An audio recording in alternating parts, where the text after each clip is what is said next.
Yeah. Assalamualaikum warahmatullahi wabarakatuh. Perkenalkan, nama saya Dava Rizky Ramadan.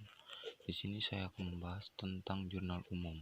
Pasti ada yang nanya, jurnal umum itu apa sih? Jadi, jurnal umum itu adalah suatu pencatatan transaksi yang tidak dapat dicatat dalam jurnal khusus. Secara sederhananya, jurnal umum ini identik dengan buku harian, di mana dipergunakan untuk mencatat setiap transaksi debit ataupun kredit. Fungsi jurnal umum itu apa sih? Jadi fungsi jurnal umum itu untuk melakukan identifikasi, penilaian, dan pencatatan dampak ekonomi dari suatu transaksi ataupun berbagai transaksi dalam perusahaan. Bentuk jurnal umum itu gimana sih? Jadi bentuk jurnal umum itu yang pertama, di kolom pertama itu ada kolom tanggal, di mana digunakan untuk mencatat tanggal, bulan, dan tahun terjadi suatu transaksi secara kronologis. Di kolom kedua, yaitu kolom akun atau keterangan, digunakan untuk mencatat akun-akun yang di posisinya di debit dan di kredit, serta keterangan singkat atas transaksi yang terjadi. Akun yang di debit lebih dulu ditulis pada posisi di atas, sedangkan akun di kredit ditulis kemudian pada posisi di bawah dan menjorok ke dalam. Nah, kolom ketiga atau kolom referensi digunakan untuk mencatat nomor kode akun yang sudah dipindah diposting ke buku besar atau tanda checklist.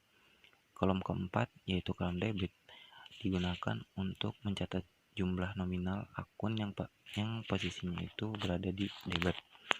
Yang kolom kelima, yaitu kolom kredit, digunakan untuk mencatat jumlah nominal akun yang posisinya itu berada di kredit. Oke, kita langsung ke kasusnya aja ya. Di sini kita kasih judul PT Jaya Abadi. Situ jurnal umum per 31 Januari 2018. Karena di sini bulannya Januari dan tahunnya ini 2018, jadi kita tulis aja per 31 Januari 2018.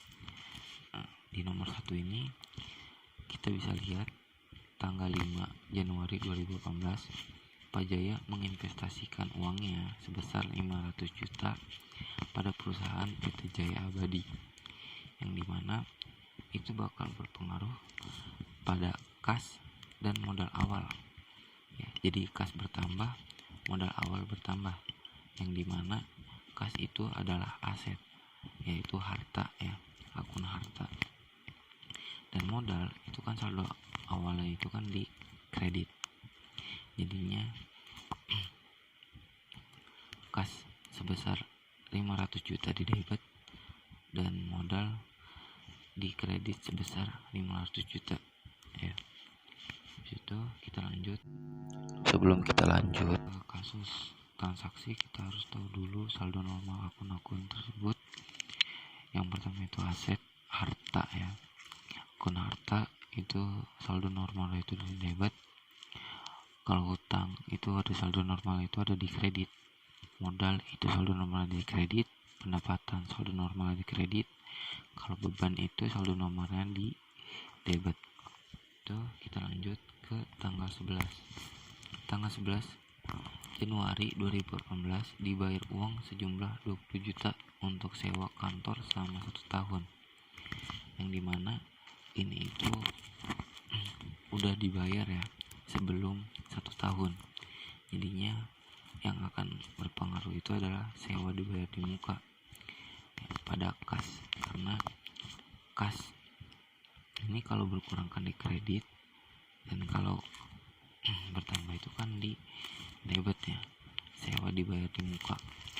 Kalau sewa dibayar di muka itu akun hartanya ini sama, yaitu akun harta. Kalau sewa dibayar di muka ini akunnya itu sama kayak kas, yaitu harta. Jadi sewa dibayar di muka sebesar 20 juta dan kas di kredit sebesar 20 juta karena berkurang kasnya untuk membayar sewa kantor selama 1 tahun ya. Lanjut kita ke tanggal 15 Januari 2018. Membeli peralatan dan perlengkapan kantor masing-masing sebesar 10 juta dan 5 juta. Nah, baik. Untuk kasus ini berarti ada 3 akun. Ya. Pertama itu peralatan. Peralatan ini kita ada di debit karena bertambah. Perlengkapan ini juga ada di debit karena bertambah. Karena dua-duanya ini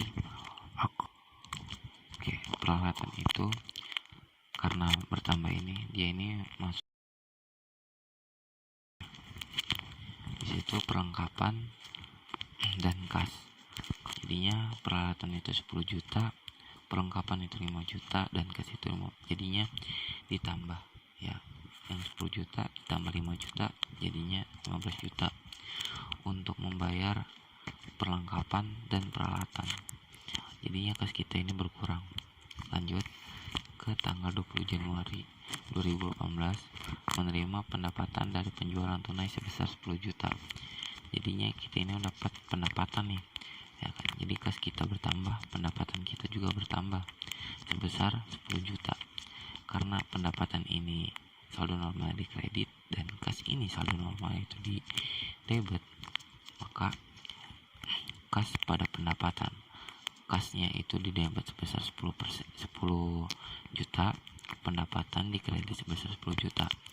Lanjut di tanggal 25 Januari 2018 membayar gaji pegawai untuk bulan Januari sebesar 20 juta. Nah, di sini di keterangannya itu beban gaji dan kas.